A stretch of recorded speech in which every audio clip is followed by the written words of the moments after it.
I am a financial minimalist because I cannot stand the hand-to-mouth lifestyle. Hello everybody, my name is Kate Olaf and welcome to my channel. If you personally know me, then you probably know that I don't like to spend money. I'm what some people may call a financial minimalist, frugal, or even a moocher.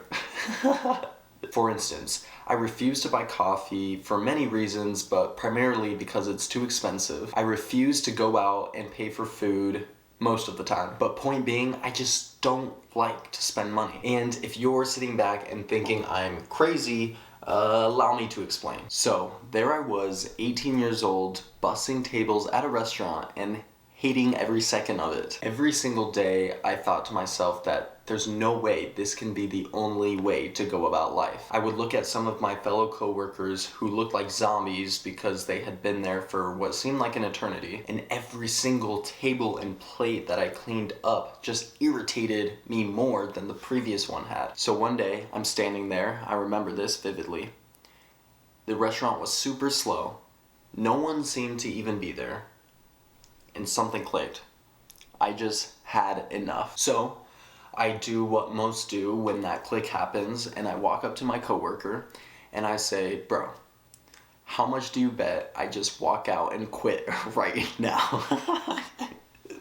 He said, are you serious? There's no way, bro. He really thought there was no way I was about to do this. And I said, watch me. I go right in front of them, clock out, take off my name tag, take off my shirt, walk out through the kitchen, out the back door, into the parking lot, get in my car, and I just peel out of there.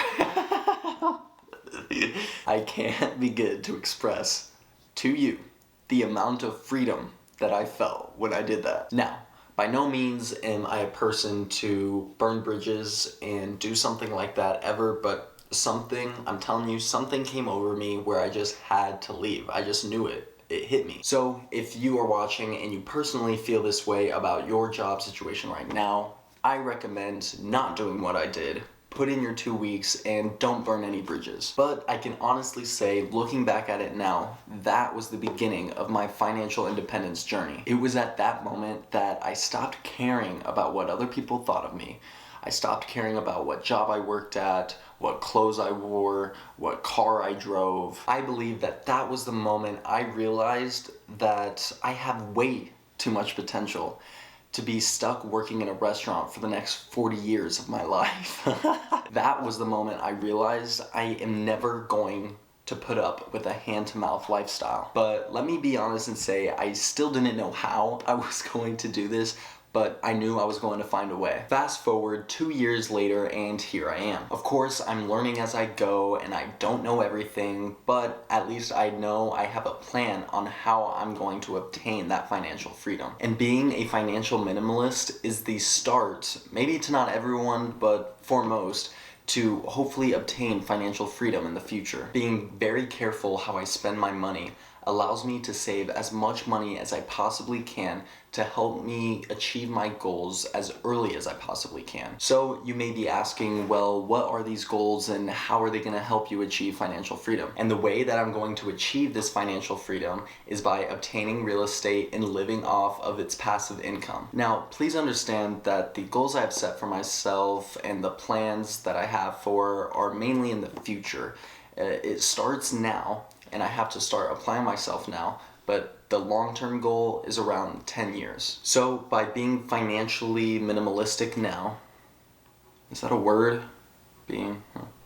So by being a financial minimalist now, I can save all my money as much as I possibly can and put it towards my goals and use that to hopefully accomplish my 10-year goals, which is being financially free. And I'd also like to say this, I'm not financially free yet, but I know that I will be in the future, and that is a possibility for everyone. And all you have to do, as cliche as it may sound, is change your mindset and the way you view money. When I was in high school, I used to see a paycheck and instantly start thinking of ways that I could spend it. And now I see a paycheck and think of ways that I'm going to invest it. So after learning about what it took to become financially free, I knew that I was going to have to take control of my finances, and I would never become financially free if I kept spending my money the way I used to. So from there, with my mom's help, I learned how to create a budget and visualize my spending. There's something about physically seeing how much money you're actually spending on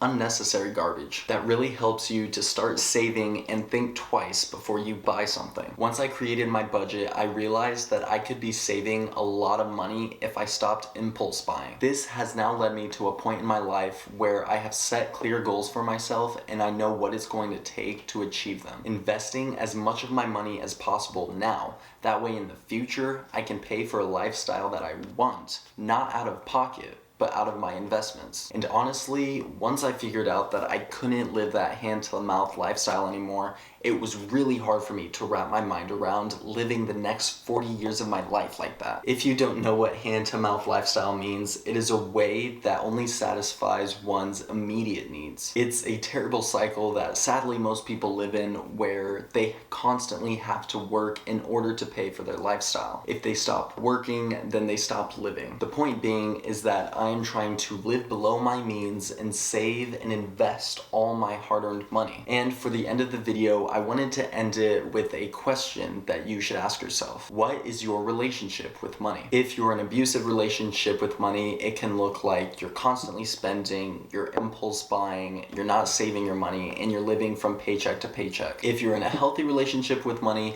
it may look like you're saving a lot, you're investing a lot, and you don't have to spend money if you don't need to. Whatever situation you're in, please start with a budget. Whether you think you're in a healthy relationship with your money or you think you're in a poor relationship with your money, please just start with a budget. If you have any questions and you're wondering on how to create a budget, feel free to check out my video I made that goes over how you can make a budget. So that's going to do it for this video. Make sure to like, comment, and subscribe if you